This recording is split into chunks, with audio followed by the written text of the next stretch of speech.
এই বিথি, তোর আন্টিকে গিয়ে আসতে বলতো, বল কি যে আম্মু একটু যেতে বলেছে, ছেলের ছবিটা দেখাতে হবে, দেখি কি বলে।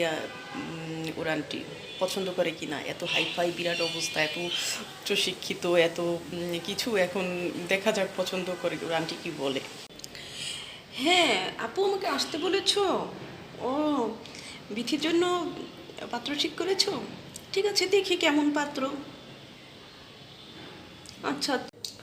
ও, এটা পাত্রের ছবি। পাত্র কি করে? আচ্ছা আচ্ছা, পাত্র বিজনেস করে। ঠিক আছে, ব্যবসা করে, ভালো কথা। সেটা তোমাদের ব্যাপার, সেটা আসলে আমার না একটু কাজ আছে আপু। আমি না যাই, আমার না আপু রান্না বাড়া আছে, তারপরে একটু বাইরে যেতে হবে তো। হ্যাঁ, যাই যাই, হ্যাঁ আমি পরে আসবো, পরে আসবো। তোমরা দেখো, তোমরা দেখো। আচ্ছা, আছে মোটামুটি। আচ্ছা আম্মু, তুমি আন্টিকে বলতে গেলে কেন? তুমি রাগ করবে দে, আমি ডেকে আনলাম এজন্য। এই যে আপুর বিয়ের ব্যাপারটা তুমি বলতে গেলে কেন? ওরা তো আমাদের অনেক হিংসা করে, ওরা তো আমাদের ভালোই চায় না। দেখো, একটা ডিসিশন না দিয়ে নিজের বোনের মেয়ে, ভাইয়ের মেয়ে, দেখো কিভাবে চলে গেল।